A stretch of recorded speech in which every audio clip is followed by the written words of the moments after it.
খবর শুনছেন বর্তমান সংবাদ চ্যানেল থেকে। আজ জানাবো পশ্চিমবঙ্গ দেশ এবং বিশ্বের বাছাই করা গুরুত্বপূর্ণ ৪৫টি তাজা সংবাদ। শুরুতেই জানিয়ে দেব সংবাদ শিরোনাম।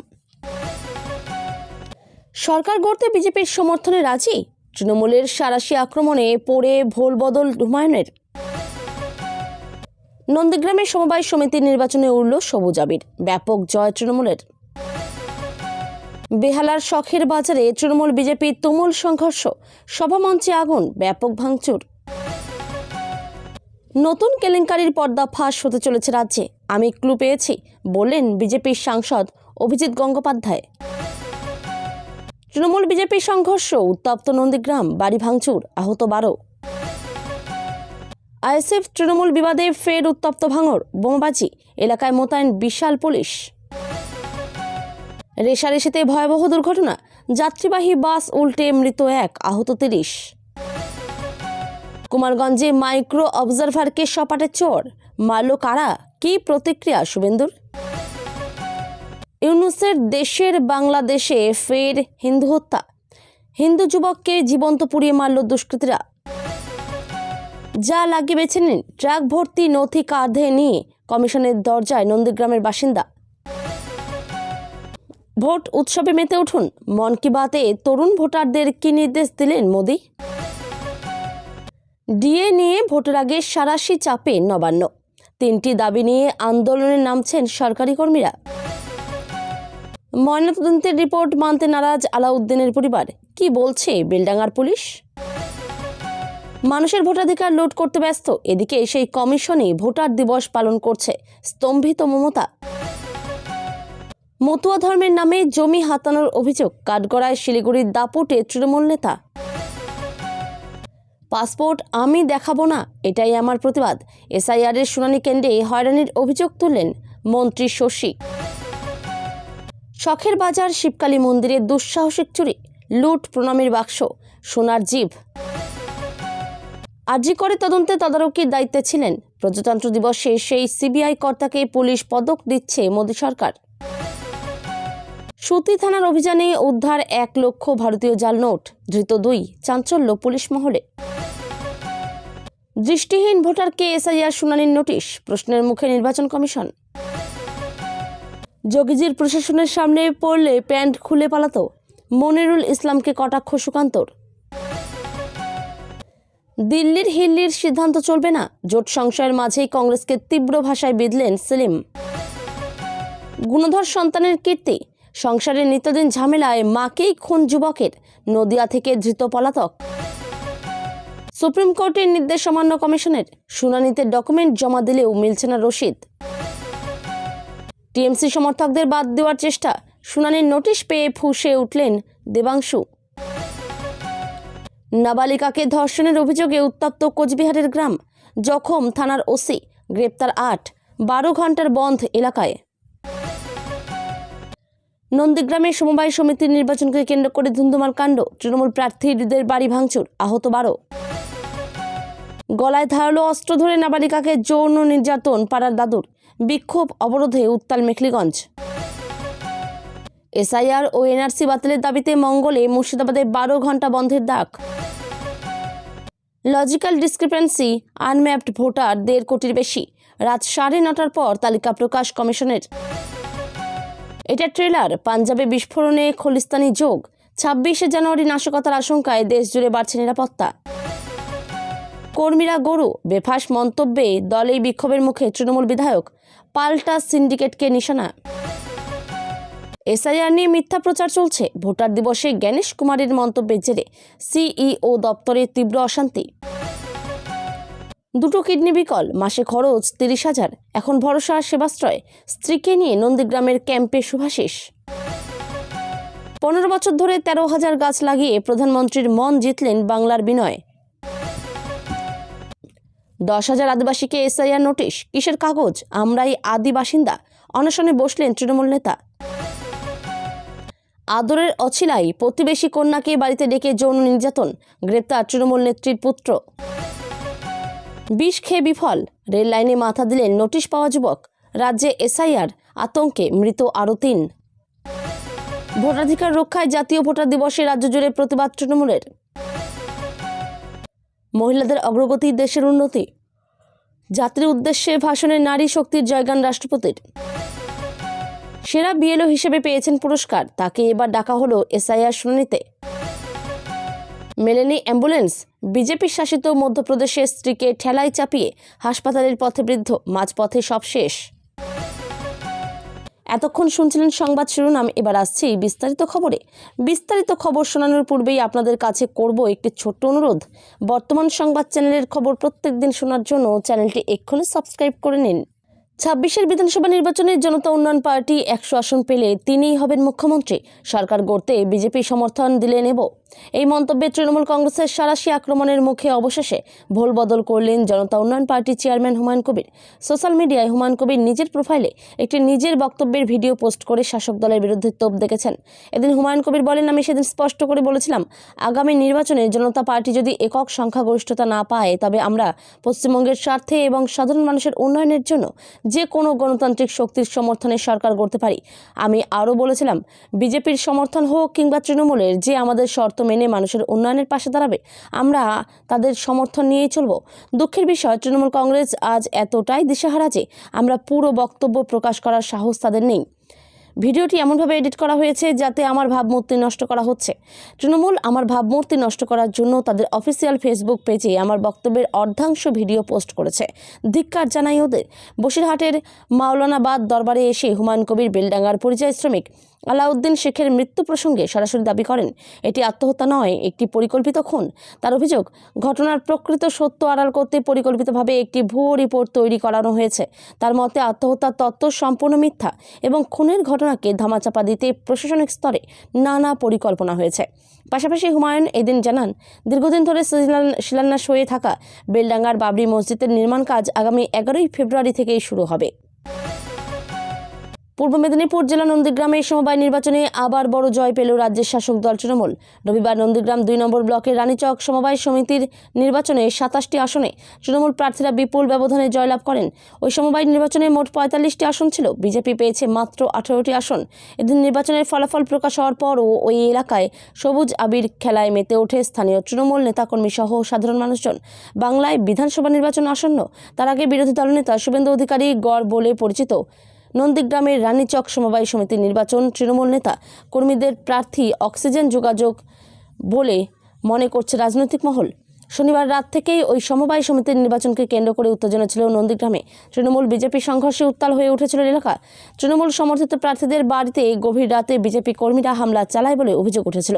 অপরদিকে বিজেপির পক্ষ থেকেও তৃণমূল হামলা চালিয়েছে বলে পাল্টা অভিযোগ আনা হয়েছিল। নন্দীগ্রাম 2 ব্লকের রানীচক সমবায় সমিতির নির্বাচনের আগেই উত্তেজনা ছড়িয়ে পড়েছিল এলাকায়। এই নির্বাচনের আগেই এলাকায় চরম উত্তেজনা দেখা দিয়েছিল। শাসক তৃণমূল ও বিজেপির মধ্যে ঝামেলা বাধে বলে জানা যায়। এই ঝামেলার জেরে 2 পক্ষের প্রায় 12 জন আহত হন। একজন ভর্তি নন্দীগ্রাম সুপার হাসপাতালে। 4 জনকে প্রাথমিক চিকিৎসার পর ছাড়া হয় বলেই স্থানীয় সূত্রে খবর। এই সংঘর্ষ ঘিরে এলাকায় বোমাবাজি ও অভিযোগ ওঠে। তাই রবিবার সকাল থেকে সমবায় নির্বাচনকে ঘিরে প্রচুর পরিমাণে পুলিশ কর্মী প্রদান করা হয়েছিল। সমবায় সমিতির 45টি আসনের মধ্যে 5টি আসনে আগে বিনা প্রতিদ্বন্দ্বিতায় জিতেছিল তৃণমূল। বিজেপি 40টি আসনের প্রার্থী দিয়েছিল। অবশেষে নির্বাচনের ফলাফল প্রকাশ হলে দেখা যায় তৃণমূল কংগ্রেস 27টি আসন এবং বিজেপি পেয়েছে 28টি আসন। সবুজ আবির খেলায় মেতে ওঠে না। বেহালার শখের বাজারে রবিবার সন্ধ্যায় পরিস্থিতি উত্তপ্ত হয়ে উঠল। বিজেপি তৃণমূলের মুখোমুখি সংঘর্ষে ধুন্ধুমার পরিস্থিতি। বিজেপির অভিযোগ, তৃণমূল তাদের সভা করতে বাধা দিয়ে দেয় জোরে মাইক চালিয়ে। পতাকা লাগায় তৃণমূলের কর্মীরা বিজেপির সভাস্থলে। এতে উত্তপ্ত পরিস্থিতি তৈরি হয়। তারপর বিজেপি কর্মীরা তৃণমূলের সুদীপ পল্লের একটি অনুষ্ঠানে গিয়ে ভাঙচুর করে। এর পাল্টা তৃণমূল এসে বিজেপির সভা মঞ্চতে আগুন ধরিয়ে দেয়, জ্বালিয়ে দেয় সভামঞ্চটি, ভাঙচুর করে একাধিক চেয়ার। এই ঘটনাকে কেন্দ্র করে বেহালার শখের বাজার এলাকায় ব্যাপক উত্তেজনার সৃষ্টি হয়। পুলিশ সূত্রে জানা গেছে, বরিশাল ক্লাবে ফুটবল টুর্নামেন্টের অনুষ্ঠান ছিল, আর এর পাশেই বিজেপি সভার মঞ্চ বাঁধা হয়েছিল। বিপ্লব দেব ওই বিজেপি সভামঞ্চে বক্তব্য রেখে যাওয়ার পরেই গোলমাল বাঁধে। এরপর মারামারি হয় এবং সভামঞ্চে অগ্নিসংযোগের ঘটনা ঘটে। বিজেপির পক্ষ থেকে দাবি করা হয়েছে, তাদের সভামঞ্চে আগুন ধরিয়েছে তৃণমূল। 2 পক্ষকে সরিয়ে মাঝে কলকাতা পুলিশ ব্যারিকেড করে দাঁড়িয়ে যায়। কারা বিজেপির সভামঞ্চে আগুন ধরিয়েছে তাদের চিহ্নিত করতে কলকাতা পুলিশ ওই এলাকায় থাকা ক্লোজ সার্কিট ক্যামেরার ফুটেজ খতিয়ে দেখছে। তবে এই সংঘর্ষের পরেই ওই এলাকা ছেড়ে বিজেপি কর্মীরা পালিয়ে যায়। এই ঘটনার প্রতিবাদে স্থানীয় তৃণমূল কাউন্সিলরের নেতৃত্বে তৃণমূল কর্মীরা রাস্তা অবরোধ করে বিক্ষোভ দেখায়। তৃণমূল কর্মীরা এই হামলার ঘটনার পর দীর্ঘক্ষণ ডায়মন্ড হারবার রোড অবরোধ করে। বিজেপির পক্ষ থেকে অভিযোগ করা হয় তাদের কর্মীদের লাঠি বাঁশ নিয়ে তাড়া করে তৃণমূল কর্মীরা ওই এলাকা ছাড়া করে। এই গোলমাল ও অগ্নিকাণ্ডের ঘটনার তরুণ বেশ কিছুক্ষণ বেহালা শখের বাজার এলাকায় স্বাভাবিক যান চলাচল বন্ধ থাকে। আগুন মঞ্চ নিভিয়ে তারপর এই এলাকায় যান চলাচল ফের চালু করার চেষ্টা চালায় কলকাতা পুলিশ। এই ঘটনার পর ঘটনাস্থলে পৌঁছান স্থানীয় বিধায়ক রত্না চট্টোপাধ্যায়। তিনি দাবি করেন বিজেপি পরিকল্পিতভাবে এই গোলমাল পাকিয়েছে। মমতা বন্দ্যোপাধ্যায় তৃণমূল কংগ্রেসের মাথার উপর আছেন। সমস্ত রকম প্রতিহিংসাকে প্রতিহত করবে তৃণমূল। অভিজিৎ বলেন কিছু কেলেঙ্কারি এর মধ্যেই ফাঁস হবে, তখন আবার একটা জোরদার আওয়াজ উঠবে এই সরকার চলে যাওয়া নিয়ে। আমার ব্যক্তিগতভাবে মনে হচ্ছে কয়েকদিনের মধ্যে এই কেলেঙ্কারি যদি ফাঁস হয় তাহলে আমার মতো টানা 72 ঘন্টা বন্ধ ডাকা উচিত গোটা পশ্চিমবঙ্গে। যতক্ষণ না এই সরকার পদত্যাগ করছে, এই সরকারের মুখ্যমন্ত্রী পদত্যাগ করছেন, পদত্যাগপত্র জমা দিচ্ছেন রাজ্যপালের কাছে এবং পশ্চিমবঙ্গের রাষ্ট্রপতি শাসন জারি হচ্ছে, ততক্ষণ আমাদের বিক্ষোভ চলা উচিত। সেখানেই থামেননি অভিজিৎ। তার বক্তব্য, খুব শীঘ্রই একটা কেলেঙ্কারি উদ্ঘাটিত হতে পারে। যদি তা হয় তাহলে 72 কেন 144 ঘন্টার বন্ধ ডাকতে হতে পারে। আমি ক্লু পেয়েছি, আমি অপেক্ষা করছি কিভাবে পর্দাফাঁস করা যায়। আমার হাতে নেই, এখনও একটু সময় লাগবে। আর যদি পর্দাফাঁস না হয় তাহলে আদালতেই দেখা হবে। অভিজিতের দাবি, দুর্নীতি হয়েই আছে, তার খবর ফাঁস হতে পারে। কে সামনে আনতে পারেন তা খোলসা করেননি অভিজিৎ। তবে বলেন আদালতের কার্মে সামেন নাও হতে পারে। তবে আদালতের বাইরে যদি দুর্নীতির সামনে আসে তাহলে ক্রমাগত বন্ধ ডেকে এই সরকারকে উৎখাত করা ছাড়া আর উপায় থাকবে না। দুর্নীতি শিক্ষাক্ষেত্রে না অন্য কোথাও, তাও খোলসা করেননি তিনি। যদিও এ নিয়ে অভিজিৎকে কটাক্ষ করেন তৃণমূলের আইটি সেলের প্রধান দেবাংশু ভট্টাচার্য। তার কথায় এই ডিসেম্বরে সরকার পড়বে, হাড়ি ভাঙবে, বেলুন ফাটবে বলে 5 বছর ধরে বলে আসছেন। প্রত্যেক বছর ডিসেম্বরে ডেডলাইন দেন সরকার পড়ে যাবে বলে। শুভেন্দু অধিকারীর বক্তব্যের ঘরানা বা ধরন মেনটেন করছেন উনি। অভিজিৎ গঙ্গোপাধ্যায় যে এত কথা বলছেন, তিনি যে কদিন আগে প্যাটিস কাণ্ড থেকে একাধিক বিষয়ে বিজেপির নীতির বিরুদ্ধে মুখ খুলেছিলেন, বিজেপি নেতৃত্ব কি তার কথা শুনেছিলেন? তার কথা অনুযায়ী চলেছিল? উল্টে ভিতরে ভিতরে তাকে চুপ করে যেতে নির্দেশ দেওয়া হয়। একজন প্রাক্তন বিচারপতি যেখানে নিজের দলকে চালনা করতে পারেন না, ভোটের আগে ভবিষ্যৎবাণী করতে যাবেন না, বাংলার মানুষ জানেন তারা প্রস্তুত আছেন মানসিকভাবে। তৃণমূল বিজেপি সংঘর্ষ উত্তপ্ত নন্দীগ্রাম। সমবায় নির্বাচন ঘিরে নন্দীগ্রামে তৃণমূল বিজেপি সংঘর্ষ। তৃণমূল বিজেপি দুই পক্ষের বোমাবাজি, লাঠালাঠি, দুই পক্ষের সংঘর্ষে আহত 12। ঘটনার পর দীর্ঘক্ষণ পেরিয়ে গেলেও থমথমে এলাকা। নন্দীগ্রাম 2 ব্লকের রানীচক সমবায় সমিতি নির্বাচনের আগেই উত্তেজনা ছড়া এলাকায়। অভিযোগ, তৃণমূল সমর্থিত প্রার্থীদের বাড়িতে গভীর রাতে হামলা চালায় বিজেপির কর্মী সমর্থকরা। পাল্টা দেয় তৃণমূলও। রীতিমতো লাঠি বাঁশ নিয়ে পাল্টা আক্রমণ চলে। এই সংঘর্ষ ঘিরে এলাকায় বোমাবাজির অভিযোগ উঠেছে। এই সমবায় মোট আসন সংখ্যা 45। ইতিমধ্যেই তৃণমূল কংগ্রেস বিনা প্রতিদ্বন্দ্বিতায় 5টি আসনে জয়লাভ করেছে। বিজেপি 40টি আসনে প্রার্থী দিয়েছে। এই নির্বাচনের আগেই এলাকায় চরম উত্তেজনা হয় গতরাতে। শাসক তৃণমূল ও বিজেপির মধ্যে ঝামেলা বাধে বলে জানা যাচ্ছে। এই ঝামেলার জেরে দুই পক্ষের প্রায় 12 জন আহত হয়েছে। গুরুতর আহত হয়ে একজন ভর্তি নন্দীগ্রাম সুপার হাসপাতালে। 4 জনকে প্রাথমিক চিকিৎসার পর ছাড়া হয়েছে বলেই স্থানীয় সূত্রে খবর। বিজেপির অভিযোগ, তাদের বিরুদ্ধে যে ভাঙচুরের অভিযোগ তোলা হচ্ছে তা ভিত্তিহীন। ফের আইএসএফ তৃণমূল সংঘর্ষে উত্তপ্ত হয়ে উঠল দক্ষিণ 24 পরগনার ভাঙড়। ব্যাপক বোমাবাজি হয় বলে অভিযোগ। পরিস্থিতি সামাল দিতে বিশাল সংখ্যায় পুলিশ সেখানে পৌঁছয়। বেশ কিছু সময় পরে পরিস্থিতি নিয়ন্ত্রণে আসে বলে খবর। ঘটনার পর থেকে এলাকায় সশস্ত্র পুলিশ বাহিনী মোতায়েন রয়েছে। ঘটনায় আতঙ্কিত স্থানীয় বাসিন্দারা। রবিবার সকালে ভাঙড়ের কাটাডাঙ্গা এলাকা উত্তপ্ত হয়ে ওঠে তৃণমূল আইএসএফ কর্মীদের বচসায়। অভিযোগ, কিছু সময়ের মধ্যেই শুরু হয়ে যায় হাতাহাতি। গোলমাল চরমে পৌঁছলে একাধিক বোমা মারা হয়। বিস্ফোরণের কেঁপে ওঠে ওই এলাকা। ঘটনার খবর পেয়ে উত্তর কাশীপুর থানার বিশাল পুলিশ বাহিনী দ্রুত ঘটনাস্থলে পৌঁছে যায়। দ্রুত এলাকা ফাঁকা করা হয়। র্যাফ ও বন্দুকধারী পুলিশ কর্মীরা এলাকায় টহল দিতে শুরু করে। বেশ কিছু সময়ের পরে পরিস্থিতি আয়ত্তে আসে। ঘটনার পর থেকেই থমথমে ওই এলাকা। নতুন করে যাতে কোনো অশান্তি না ছড়ায় সেজন্য বিশাল সংখ্যায় পুলিশ মোতায়েন রয়েছে ওই এলাকায়। কিন্তু কি কারণে এই সংঘর্ষ, অশান্তি? অভিযোগ, গত 21শে জানুয়ারি আইএসএফের প্রতিষ্ঠা দিবসে কাটাডাঙ্গা গ্রাম থেকে যেসব মানুষ গিয়েছিলেন তাদের বাড়িতে গিয়ে হুমকি দেওয়ার অভিযোগ উঠেছে তৃণমূলের বিরুদ্ধে। তাই নিয়েই দুপক্ষের মধ্যে এদিন প্রথমে বচসা হয়, এরপরই তুমুল বোমাবাজি। যদিও তৃণমূল এই অভিযোগ অস্বীকার করেছে।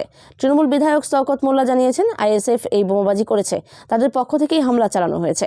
পুলিশ দুপক্ষের অভিযোগই খতিয়ে দেখছে। ঘটনার প্রাথমিক তদন্ত শুরু হয়েছে। ছুটির দিনে মর্মান্তিক দুর্ঘটনা, দুটি বাসের রেষারেষির জেরে প্রাণ গেল একজনের, দুর্ঘটনায় জখম হয়েছে 30 জন। এই ঘটনাকে কেন্দ্র করে এলাকা জুড়ে ব্যাপক চাঞ্চল্য ছড়িয়ে পড়ে। নদিয়ার করিমপুরে চাঞ্চল্যকর এই ঘটনাটি ঘটেছে। স্থানীয়রা জানিয়েছেন, দুটি বাস একে অপরকে টেক্কা দেওয়ার সময় এই অঘটন ঘটে। স্থানীয়রা জানিয়েছেন, দুটি যাত্রীবাহী বাস রাজ্য সড়কের উপর দিয়ে দ্রুত গতিতে ছুটছিল। সেই সময় একে অপরকে টেক্কা দিয়ে এগিয়ে চলার চেষ্টা করছিল। দুই বাসের যাত্রীরা দুর্ঘটনার আশঙ্কায় গতি না বাড়ানোর দাবি জানায়। তবে যাত্রীদের কথায় কর্ণপাত করেনি দুই বাসের ড্রাইভাররা। চলছিল রেষারেষি, তাতেই যা হওয়ার তাই হলো। দুই বাসের ড্রাইভারের কারণে প্রাণ গেল এক মহিলার। পিছনের বাসের ধাক্কায় উল্টে যায় সামনের বাসটি। এই দুর্ঘটনাকে কেন্দ্র করে নদিয়ার করিমপুর রাজ্য সড়কের কাঠালিয়া মাঠে ব্যাপক চাঞ্চল্য ছড়ায়। রাজ্যে এসআইআরের বলি আরও এক বৃদ্ধা। মৃত্যু মিছিলে মোট 127। বাস উল্টে যাওয়ার পরে স্থানীয় বাসিন্দারা আহত যাত্রীদের তড়িঘড়ি উদ্ধার করতে ছুটে আসে। খবর দেওয়া হয় পুলিশকে। ঘটনাস্থলে পৌঁছায় পুলিশ, এসে আহতদের উদ্ধার করে নিয়ে যায় স্থানীয় করিমপুর হাসপাতালে। কয়েকজনের অবস্থা গুরুতর হওয়ার কারণে সেখান থেকে অন্যত্র স্থানান্তরিত করা হয়েছে। হাসপাতালে নিয়ে গেলে এক মহিলাকে মৃত বলে ঘোষণা করেন চিকিৎসকেরা। যাত্রীদের অভিযোগ, দুর্ঘটনাগ্রস্ত বাসটির চালক ফোনে কথা বলছিলেন। সেই সময়ে পিছনের বাসটি ধাক্কা দিলে চালক বাসের উপরে নিয়ন্ত্রণ হারিয়ে ফেলেন এবং তা উল্টে যায়। কুমারগঞ্জ ব্লক চত্বরে এসআইআর শুনানি শিবিরকে ঘিরে শনিবার বিকেলে চরম উত্তেজনা সৃষ্টি হয়। ব্লক অফিসের সংলগ্ন আইসিডিএস অফিসে চলছিল শুনানি শিবির।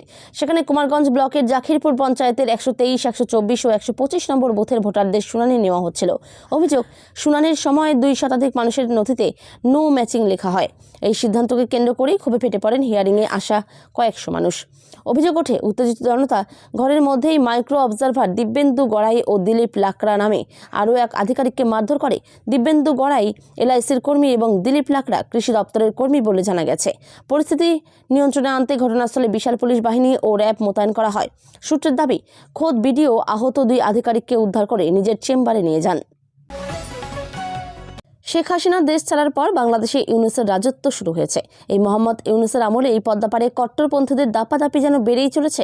হাদির মৃত্যুর পর বাংলাদেশে উত্তাল পরিস্থিতি তৈরি হয়েছিল। সে সময় ময়মনসিংহে এক হিন্দু যুবক দীপু দাসকে পিটিয়ে খুনের অভিযোগও ওঠে বিক্ষোভকারীদের বিরুদ্ধে। ইউনূসের দেশের বাংলাদেশে যে হিন্দু নিধন অব্যাহত তা নিয়েও কোনো দ্বিমত নেই। এই আবহে বাংলাদেশের নরসিংদী এলাকায় এক হিন্দু যুবককে জীবন্ত পুড়িয়ে দিল দুষ্কৃতীরা। সূত্রের খবর, সম্প্রতি বাংলাদেশের নরসিংদী এলাকায় এক হিন্দু যুবককে জীবন্ত পুড়িয়ে হত্যা করা হয়েছে। হত্যার অভিযোগ উঠেছে কয়েকজন দুষ্কৃতীদের বিরুদ্ধে। নিহত ওই যুবকের নাম চঞ্চল চন্দ্র ভৌমিক। আদতে তিনি কুমিল্লা জেলার বাসিন্দা হলেও কর্মসূত্রে নরসিংদী এলাকায় থাকতেন। ওই এলাকার একটি গ্যারেজে তিনি দীর্ঘদিন ধরে কাজ করতেন। কাজ শেষ করে গ্যারেজ বন্ধ করে ভিতরে ঘুমোচ্ছিলেন চঞ্চল। মৃতর পরিবারের অভিযোগ, ওই রাতেই কিছুজন দুষ্কৃতী আচমকায় গ্যারেজের গেটে পেট্রোল ঢেলে আগুন ধরিয়ে দেয়। ঘুমন্ত অবস্থায় মারা যান চঞ্চল চন্দ্র ভৌমিক নামে হিন্দু যুবক। গোটা ঘটনা তদন্ত শুরু হয়েছে। প্রসঙ্গত, হাদির মৃত্যুর পর বাংলাদেশের সংবাদ মাধ্যমের বেশ কিছু অফিসে আগুন ধরিয়ে দিয়েছে বিক্ষোভকারীরা। এক সাংবাদিককেও খুনের অভিযোগও উঠেছে উত্তেজিত জনতার বিরুদ্ধে। এমনকি এক আন্তর্জাতিক সংবাদ মাধ্যমের প্রতিবেদন অনুযায়ী বাংলাদেশের জাতির পিতা শেখ মুজিবুর রহমানের ধানমন্ডির বাড়িতে বুলডোজার দিয়ে ভাঙচুর চালানো হয়েছে, আগুনও ধরিয়ে দেওয়া হয়েছে। সেই সঙ্গে ময়মনসিংহে এক হিন্দু যুবক দীপু দাসকে পিটিয়ে খুনের অভিযোগও উঠে বিক্ষোভকারীদের বিরুদ্ধে। পাশাপাশি কিছুদিন আগেই এক হিন্দু যুবক অমৃত মণ্ডল ওরফে সম্রাটকে পিটিয়ে খুন করার ঘটনাও সামনে এসেছে। শেখ হাসিনা দেশ ছাড়ার পর বাংলাদেশে ইউনূসের রাজত্ব শুরু হয়েছে। এই মোহাম্মদ ইউনূসের আমলেই পদ্মাপাড়ে কট্টরপন্থীদের দাপাদাপি যেন বেড়েই চলেছে। হাদির মৃত্যুর পর বাংলাদেশে উত্তাল পরিস্থিতি তৈরি হয়েছিল। সে সময় ময়মনসিংহে এক হিন্দু যুবক দীপু দাসকে পিটিয়ে খুনের অভিযোগও ওঠে বিক্ষোভকারীদের বিরুদ্ধে। ইউনূসের দেশের বাংলাদেশে যে হিন্দু নিধন অব্যাহত তা নিয়ে কোনো দ্বিমত নেই। এই আবহে বাংলাদেশের নরসিংদী এলাকায় এক হিন্দু যুবককে জীবন্ত পুড়িয়ে দিল দুষ্কৃতীরা।